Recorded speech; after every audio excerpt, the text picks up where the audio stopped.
Ads లేకుండా latest episodes చూడండి.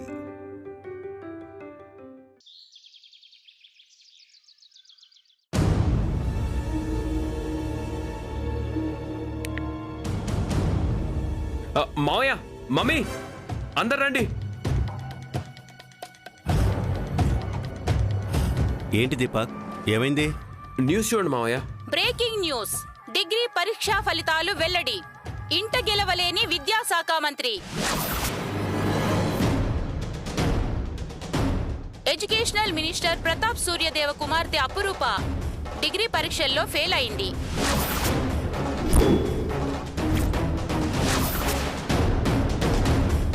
Minister secretary Nookaraju చెల్లెలు పాస్ అయ్యి కాలేజీ టాపర్గా నిలిచింది. కానీ మినిస్టర్ గారి కూతురు మాత్రం ఫెయిల్ అయ్యింది.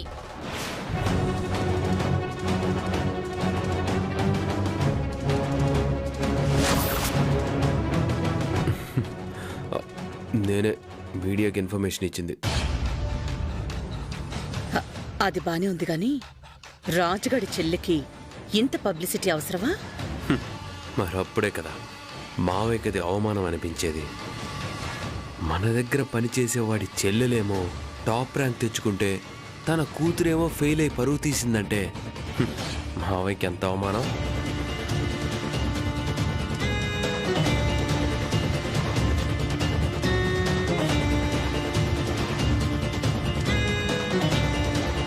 ఇలా జరిగిందేంట్రా? నేననుకున్నదేంటి జరిగిందేంటి? పైగా టీవీలో కూడా వస్తోంది. కూతురు పరీక్ష తప్పిందని బాధపడాలా, ఇలా 10 మందికి తెలిసి పరువు పోయినందుకు బాధపడాలా?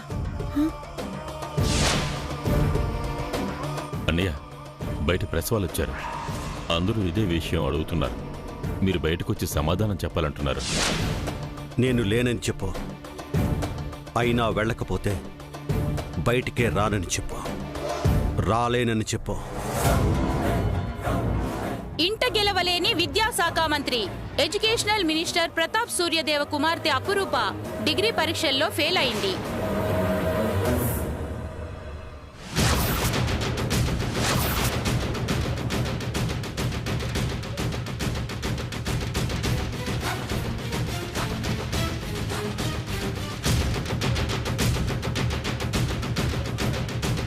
వచ్చావా రూపా? పాపం, పాస్ అవ్వాలని నువ్వు చాలా కష్టపడ్డావు. నువ్వు తప్పకుండా పాస్ అవుతావని నేను ఆశపడ్డాను. కానీ ఏం చేస్తాను చెప్పు? పరీక్ష పోతే పోయింది, పరువు కూడా పోయిందే. రేపు మీ నాన్న ఎలా తలెత్తుకు తిరగాలి? విద్యాశాఖ మంత్రి కూతురే పరీక్ష తప్పింది అంటే పాపం, నా తమ్ముడు ఏం సమాధానం చెప్తాడు? జరిగిందేదో జరిగింది, నువ్వు బాధపడకమ్మా.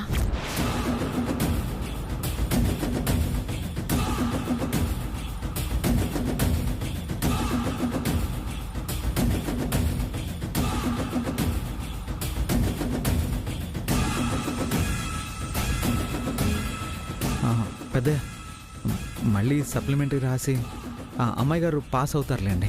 తను కాదురా ఫెయిల్ అయింది, నేను. నా ఇంట్లోనే నేను ఫెయిల్ అయ్యాను, అవుతూనే ఉన్నాను.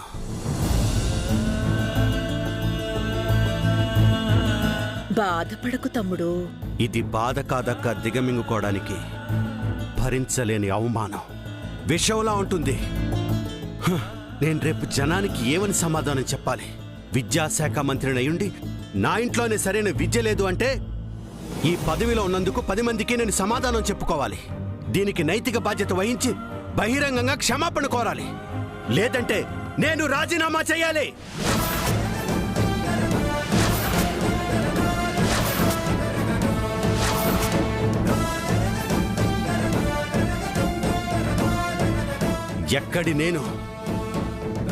ఎక్కడ నేను ఎక్కడి వాడిని ఎక్కడికి తీసుకొచ్చి పడేసిందో చూసావాక?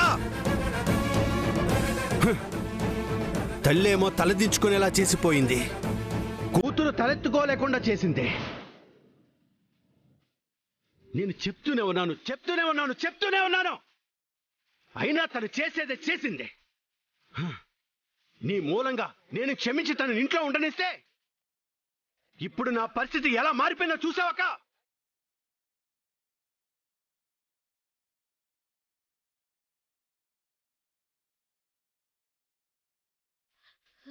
నాన్న, సారీ నాన్న. నేను నిజంగానే కష్టపడి చదివాను, కానీ టెన్షన్లో. ఆపమను!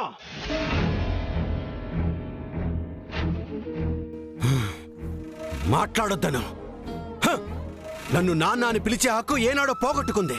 నాతో మాట్లాడే అర్హత ఏనాడో దూరం చేసుకుంది. ఇప్పుడు ఈ రోజు ఈ ఇంట్లో ఉండే హక్కు అర్హత కూడా పోగొట్టుకుంది.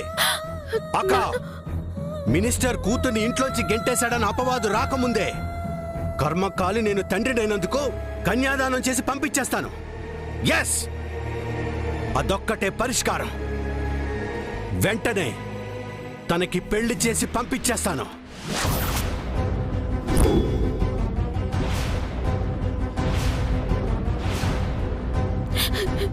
నాన్న, ప్లీజ్ నాన్న, మీరు మాట్లాడకపోయినా మీ కళ్ళెదురుగా ఉంటే చాలు,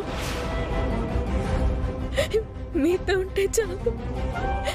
నన్ను మీ కూతురిగా అనుకోకపోయినా, ప్రేమగా పలకరించకపోయినా, నేను మాత్రం మిమ్మల్ని వదిలి ఎక్కడికి వెళ్ళను.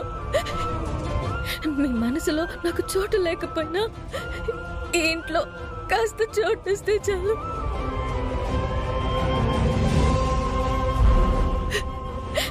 నాకు మాత్రం ఎవరున్నారు నాన్న?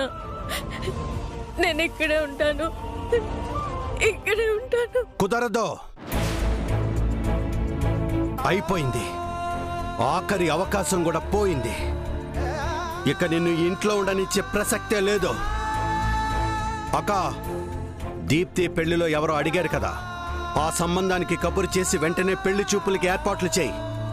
ఇందులో మార్పు ఉండకూడదు, ఆలస్యం కూడా ఉండకూడదు. ఇదే నా ఫైనల్ డెసిషన్.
పాపం అమ్మాయి గారు ఎంత భయపడతా వెళ్ళారు.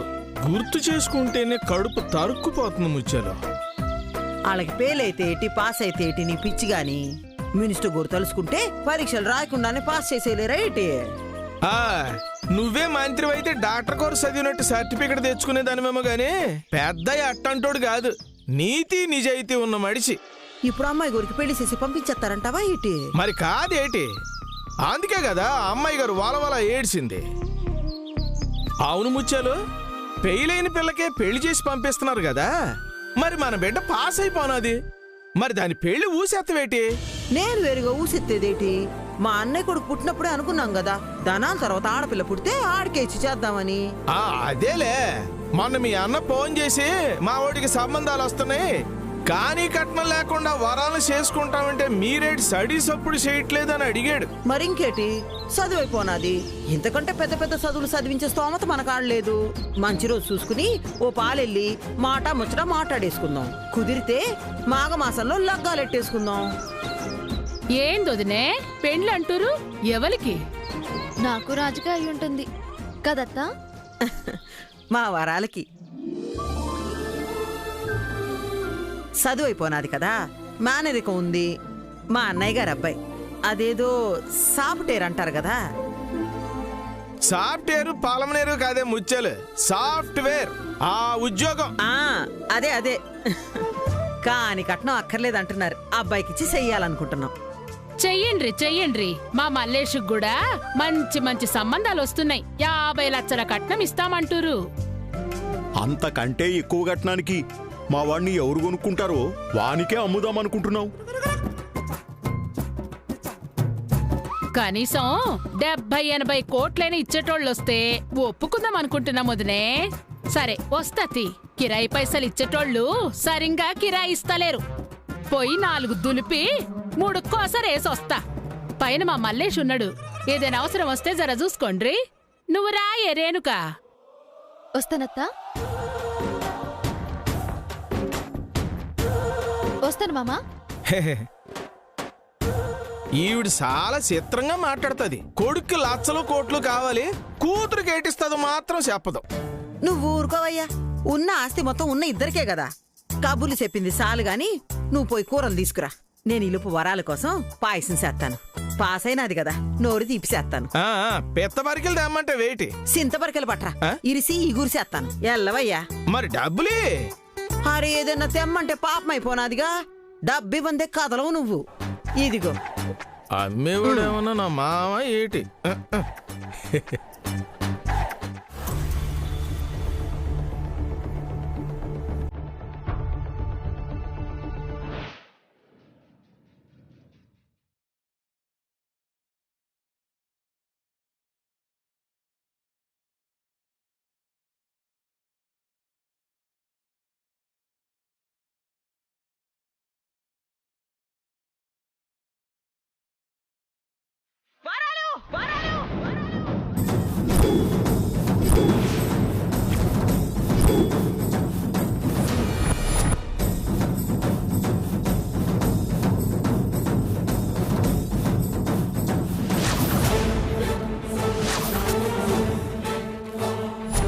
ఎంత పని చేశావే! ఈ విషయం నలుగురికి తెలిస్తే మీ నాన్న తలెత్తుకు తిరగలడా? మీ అన్నకు తెలిస్తే గుడ్డి పగిలి సత్తాడు కదే. ఇంటి పరువు గంగలో కలిపేసిరావు కదే పాపిష్టిదానా. ఇంకొకసారి ఆడితో మాట్లాడతా కనుకుంటావంటే సీరేస్తాను. నడు, లారీకి నడు. నడవే, నడు, లారీకి నడు.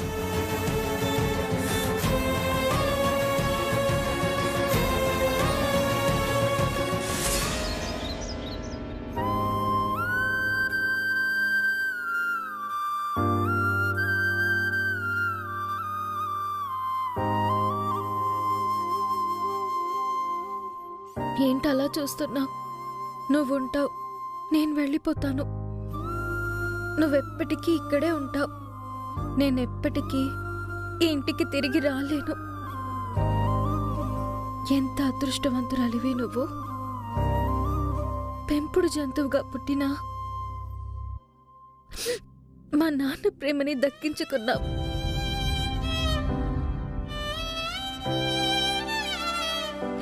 మా నాన్న ప్రేమని బిడ్డలా దక్కించుకున్నాం. నాకు విశ్వాసం ఉంది, నాకు విధేయత ఉంది. కానీ ఈ ఇంట్లో ఉండే అదృష్టం లేదు. ఇప్పుడు పెళ్లి చూపులు అంటున్నారు, రేపు పెళ్ళంటారు. ఆ తర్వాత అప్పగింతలు చేసి అత్తగారింటికి పంపించేస్తారు. మళ్ళీ పుట్టింటికి ఎవరూ పిలవరు. అమ్మ లేని పుట్టిల్లిక్కడ, నాన్న ప్రేమ లేని పరాయిల్లక్కడ. నేను తిరిగి రానని నీకు అర్థమైపోయిందా? ఇంత జాలిగా చూస్తున్నా.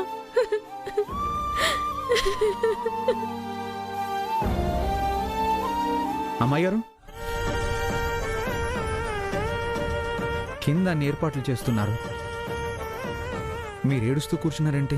నన్ను ఇంట్లో నుంచి వెలివేయడానికి ముహూర్తాలు పెట్టుకుంటున్నారా? అంత మాట ఎందుకు అమ్మాయి గారు?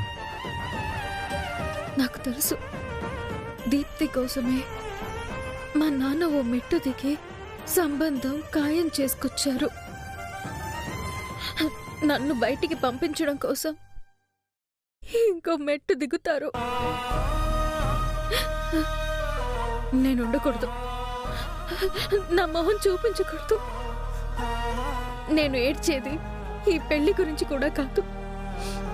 ఈ పెళ్లి పేరుతో మా నాన్న నుంచి దూరం కావాల్సి వస్తుందని. ఆయన మనసు ఎవరు మార్చగలరు? పెద్దయ్య గారు స్ట్రాంగ్గా నిర్ణయం తీసుకున్నారు. నిజంగానే ఆయన మనసుని ఎవరూ మార్చలేరు. మార్చలేమని తెలిసినప్పుడు మనమైనా సర్దుకుపోవాలి కదా. పోతాను పోతాను, అన్ని సర్దుకునే పోతాను. రూపా, ఏంటమ్మా ఇది? అవతల పెళ్లి వాళ్ళొచ్చారు. ఈ టైంలో పిండి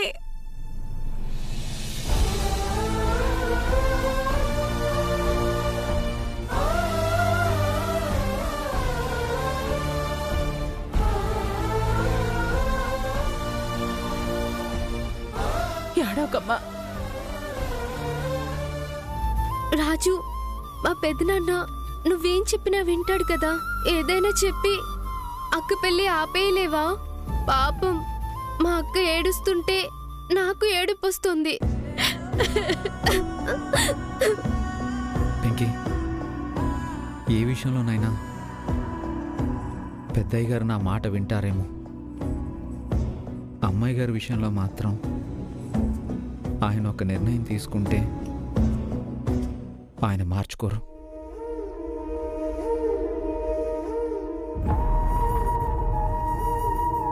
రాజు,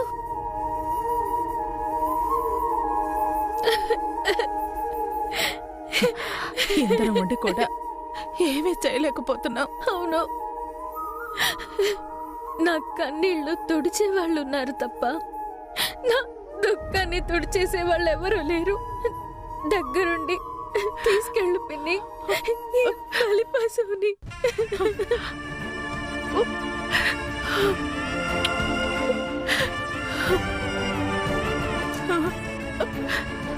ఏడవకమ్మా.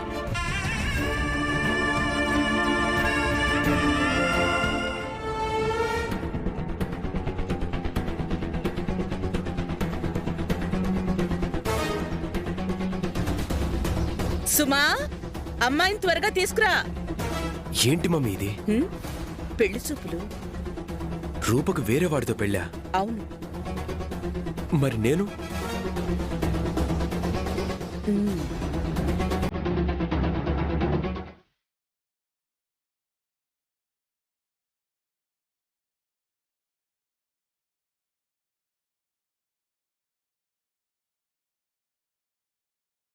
అదిగో వస్తోంది. రామ్మా, నా మేనకోడలు అపురూప. నమస్తే అమ్మా. కూర్చోమ్మా.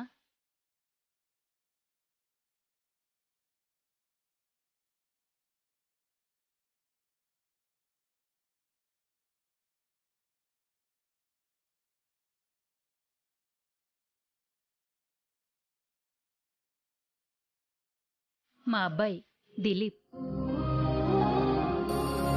ఏరా, అమ్మాయిని చూడు.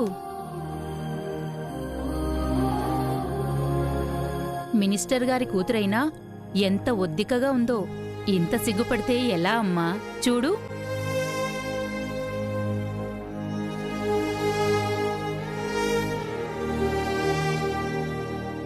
మీ అబ్బాయికి అమ్మాయి నచ్చిందో లేదో అడగండి మరి. ఏరా, నచ్చిందా?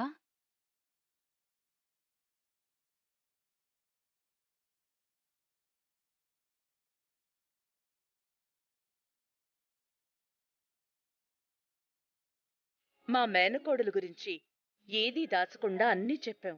తను డిగ్రీ ఫెయిల్ అయిందన్న విషయం కూడా దాచిపెట్టలేదు. మరేం పర్వాలేదు. ఇంత గొప్ప సంబంధం చేసుకోవడం నిజంగా మా అదృష్టం. మినిస్టర్ గారితో వియ్యం అందుకోవడం అంటే నిజంగా సంతోషంగా ఉంది. కానీ అమ్మాయి అభిప్రాయం కూడా ఒక్కసారి.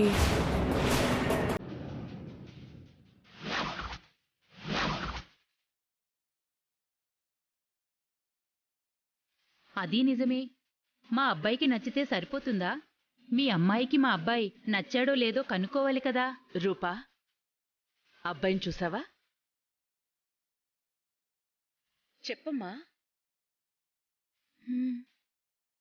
నచ్చాడా మరి?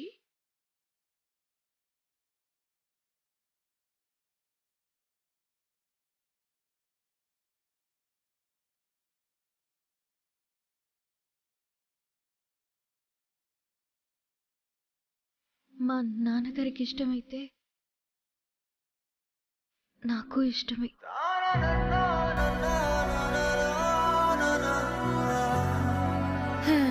శుభం. మంచి రోజు చూసుకుని తాంబూలాలు మార్చుకుందాం. అవును, ఇందాకటి నుంచి అడగాలనుకుంటున్నాను. మీరే చెప్తారేమో అనుకున్నాను. ఒక విషయం అర్థం కావడం లేదు. కట్న కానుకల గురించేనా? కన్నతల్లి గురించి.